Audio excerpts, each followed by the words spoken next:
सभी भक्तों को श्री शिवाय नमस्तुभ्यम हर हर महादेव।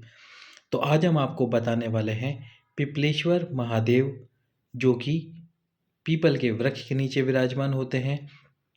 पिपलेश्वर महादेव की कंकर शंकर वाली पूजा, ये पूरी पूजा आपको वंश की वृद्धि और संतान की प्राप्ति कराती है।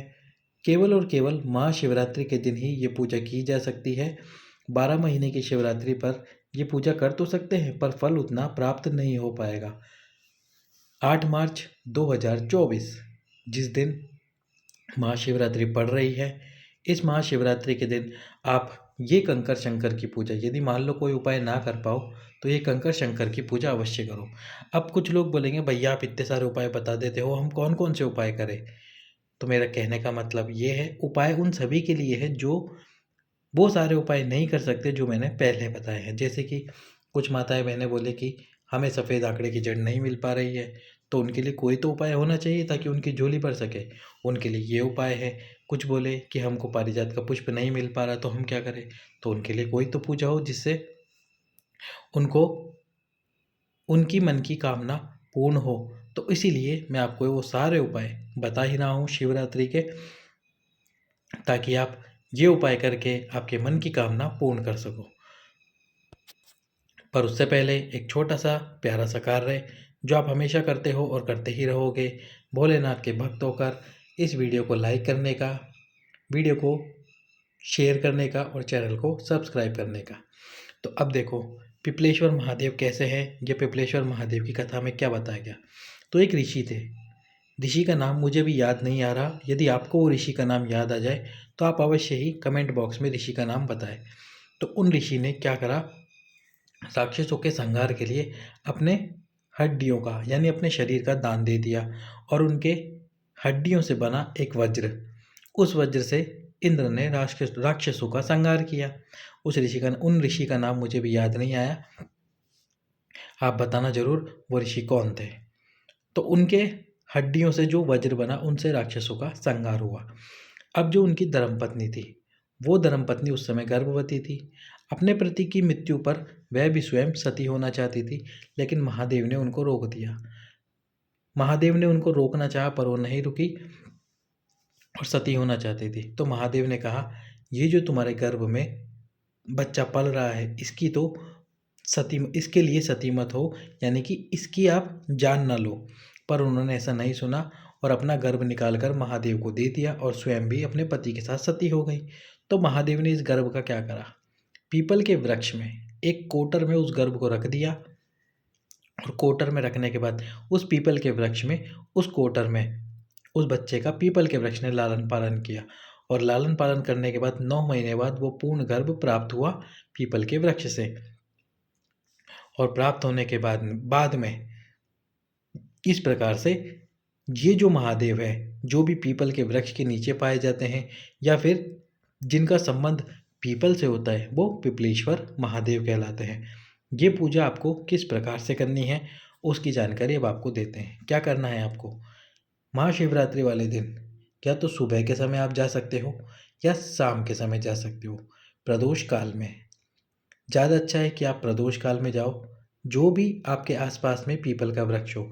यदि पीपल का वृक्ष शिव मंदिर के पास में है तो बहुत अच्छी बात है, और यदि शिव मंदिर के पास नहीं है तो फिर जहाँ पर भी आपको पीपल का वृक्ष मिल रहा है उस पीपल के वृक्ष के नीचे जाओ। एक बात की और जानकारी, यदि आपके पास में मंदिर है और वो मंदिर के ऊपर यानी कि उस मंदिर के ऊपर पीपल के वृक्ष की छाँव है, यानी कि पीपल के वृक्ष की छाँव पूरे मंदिर पर पड़ रही है, तो आप उस मंदिर के अंदर भी इस उपाय को कर सकते हैं, क्योंकि फिर वो पिपलेश्वर महादेव हो जाएंगे। तो अब आपको दोनों तरीके से बता देते हैं। यदि मंदिर के ऊपर पीपल का वृक्ष है और वो पिपलेश्वर महादेव है तो आप उनके सम्मुख में जाकर पहले पूजा कर लीजिए, भगवान शंकर पे जल समर्पित कीजिए। जैसे गुरुजी ने बताया था कि जो एकांत में शिव मंदिर होता है वो एकांतेश्वर महादेव होते हैं, या फिर यदि हमको करना पड़ता है एकांतेश्वर महादेव के लिए शिवलिंग का निर्माण तो एकांत में करना पड़ता है। तो इसी प्रकार यदि पीपल के वृक्ष के नीचे शिव मंदिर है तो वो पिपलेश्वर महादेव है। जल समर्पित कीजिए, दूध समर्पित कीजिए, जैसे जैसे आप पूजा करते हैं वैसे पूजा कर लीजिए। पूजा करने के बाद में लंबी बाती का एक घी का दीप प्रज्वलित कीजिए, महादेव से प्रार्थना करते हुए संतान प्राप्ति और वंश वृद्धि की। उसके बाद में आपको कि दीप प्रज्वलित करने से पहले एक पीपल का प्यारा सा कोमल सा पत्ता ले लेना है। शिवरात्रि वाले दिन भी तोड़ सकते हो, उसके एक दिन पहले भी तोड़ कर रख सकते हो फ्रिज में। अब उस पीपल के पत्ते को अपने हाथ में लेना है। हाथ में लेकर उस पीपल के पत्ते पर आपको कामना करनी है और लिखना है, हे भोलेनाथ। लाल चंदन से लिखो या पीले चंदन से।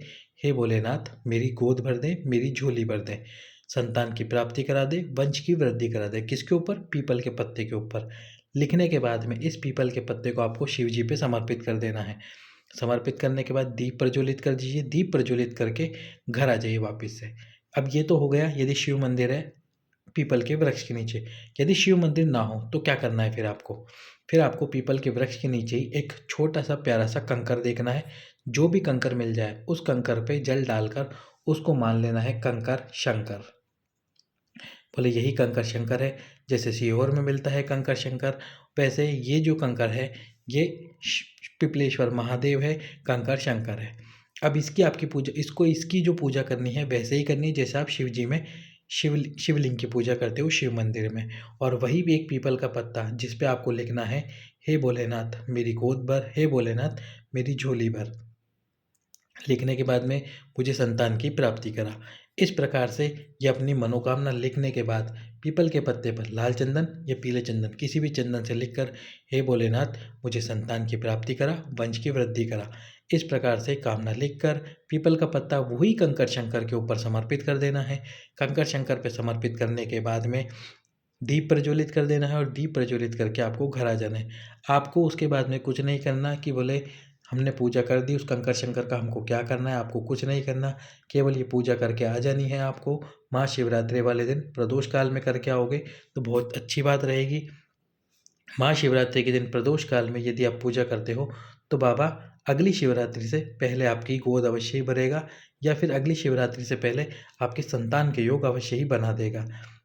पिपलेश्वर महादेव की ये पूजा आप अवश्य ही करें।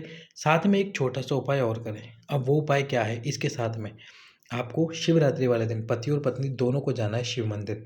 एक कलश लेना है, उसमें जल भर लेना है। जल भरने के बाद में इसमें आपको डालने हैं 5 बेलपत्र। कितने बेलपत्र? 5 बेलपत्र डालने हैं। अब ये 5 बेलपत्र डाल के आपको पहुंच जाना है शिव जी के मंदिर में, पति और पत्नी दोनों को। ये जल समर्पित करने से पहले एक कार्य करना है, और वो कार्य क्या है? एक पात्र शिव जी के शिवलिंग के नीचे लगा देना, और जो 5 बेलपत्र आपने समर्पित डाले थे कलश के अंदर, शिव मंदिर में जाते से ही उन बेलपत्रों को बाहर निकाल देना कलश से, और शिव जी के पास में, जैसे शिव जी से जो हम निर्माल्य उतारते हैं वो ये ऐसे पास में रख देते हैं, उसी प्रकार उन बेलपत्रों को यहाँ रख देना। शिव जी पे समर्पित मत करना। फिर जो जल है वो समर्पित करना शिवलिंग के ऊपर, आपके वंश की वृद्धि और संतान की कामना करते हुए। समर्पित करने के बाद में वो सारा जल इस पात्र के अंदर आ जाएगा। जब आ जाएगा तो जो अभी गुरुजी ने बताया था, जो भी नंदी जी का एक पैर ऊपर उठा हुआ उस पैर के पीछे की तरफ जाकर, यदि राइट वाला है तो राइट वाले स्थान पर जाए, लेफ्ट वाला है तो लेफ्ट वाले स्थान पर जाए, जाकर उस जल को पी लेना है। पति और पत्नी दोनों को इस जल का सेवन करना है महाशिवरात्रि के दिन, जो कि 5 बेलपत्र का जल वाला 5 बेलपत्र वाला जल है। इस जल का सेवन कीजिए।